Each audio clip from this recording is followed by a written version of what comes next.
Hey leaders, Carey Nieuwhof here, and in this video I want to share the first of 7 disruptive church trends that every leader should be watching as we head into the new normal. So clearly the world changed in 2020, and all the plans that you had and I had in January for how we were going to navigate 2020 kind of went out the window, and everything went upside down. And even though we're not at the new normal yet, I think there are some clues. I think there are some trends that we can start to look at that will probably help us plan for a better future. So in this series of videos, that's what I want to share with you. And I'm going to share the first trend in this video, which is all about church consolidation. Now, if you want to see the whole series, you can simply follow along and make sure you subscribe on YouTube, Facebook, and Instagram where I will be posting these videos, and then you can get the entire series. But anyway, trend number one. And trend number one comes out of the fact that crisis is both a disruptor and an accelerator. A lot of the things that were sort of brewing in the background just got amped up because of the crisis. And trend number one is simply this, that the church will further consolidate as it expands. So what does that mean? Well, consolidation is something that happens in almost every marketplace. So think about the book industry in the 1990s, right? What happened was a lot of independent bookstores struggled in the face of competitors like Borders and Barnes and Noble and Target and Walmart when they got into the book business. But then those big box retailers, they made the independent bookstores struggle, but then all of a sudden Amazon comes along and now the big box retailers are saying, wow, that's a game changer as well. So there's a simple term for that in economics. It's called market consolidation.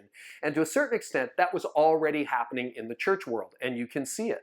There were a lot of smaller churches over the last 50 years and mid-sized churches that were struggling to survive, and many ended up closing. Now, sometimes people just walked away. They either lost faith or drifted away from church. But often what would happen when those small or mid-sized or sometimes large churches closed is that people would then affiliate with another church. And often the growing churches over the last 30 years have been large churches or mega churches. And mega churches have been planting campuses all over the country, all over a state, all over a region. And so what happened is some of the people who used to attend a small independent or denominational church would then affiliate with a larger church. That's simply called market consolidation.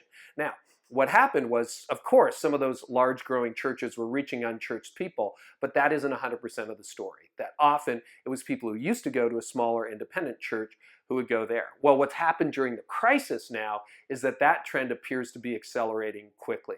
So the Barna Group did some polling about 2 or 3 months into the disruption to find out what churchgoers were doing with church online, because churches, for the most part, haven't fully reopened when they did this polling. And even where churches are reopening, it's social distancing, reduced capacity, no kids ministry, etc., etc. So they just asked churchgoers, they said, okay, what have you done to access church online over the last 30 days? Surprisingly, 48% said they didn't even go once to church online. In other words, almost half the former churchgoers prior to March 2020 said, we haven't even been.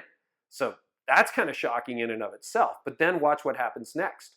40% of the 1,000 churchgoers polled said that they watched their own church online, but 23% said that they watched another church, not their home church or maybe their home church, but also another church as well. Well, that also feeds into another trend that we've seen. Early in the disruption, leading up to Easter 2020, 59% of churches said they were experiencing growth online compared to their in-person attendance. However, since Easter, that number has plummeted. It went from 59% of churches saying we're growing to 29% of churches who said they're growing. And a lot of those churches are growing rapidly. What does that suggest? What that suggests is that the people who are watching online, some of them are switching affiliation, or at least are sampling other churches, because online church operates independent of geography. So you can be in New York City but end up watching a church in England, or a church in Seattle, or a church in Vancouver, or Texas. Or you can be in Texas and end up affiliating with a church in Minnesota.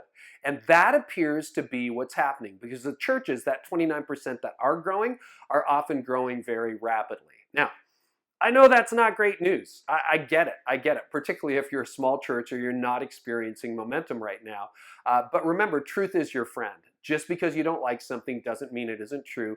And if you're aware it's happening, you can begin to take action. So what do you do? Well, first of all, I would say if your local church that maybe is not experiencing momentum, just remember this: nobody can out local, and nobody should be able to out community the local church. And even if you can't gather in person, or you can't reassemble for a long time, or reassemble the way you want for a while, you can still be the community. You can still love better, you can still reach out better, you can still be personal, and you can do that online. Secondly, remember, online church does not need a big budget. You do not need a big budget to make a big impact online. You can do it off an iPhone and a couple of lights. Actually, that's what I'm shooting this video on. And I got a little $99 mic on. Like, you don't need tens of thousands of dollars to make a big impact online. So I promise you, everybody you're trying to reach in your city, in your region, in your area, they're online. So why don't you do the best you can with the resources you have and try to reach the people near you? So I hope you find that encouraging. One thing I know you're going to discover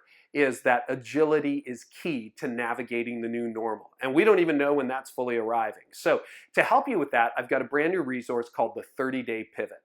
We've all had to pivot in the first days after coronavirus, but I think pivoting is going to become a superpower. Agility and flexibility are going to rule the future. And if you want a simple framework that will help you and your church do that, to pivot as often as you need to, please check out the 30daypivot.com. Or you can click the link in my profile or in the post below. So check out the 30-Day Pivot. We can help you with that. In the meantime, I'd love to know what you're seeing about consolidation, momentum. Please leave a comment below. I'd love to see what you have to say, and I'll have a series of videos. Watch for video 2. It's coming soon.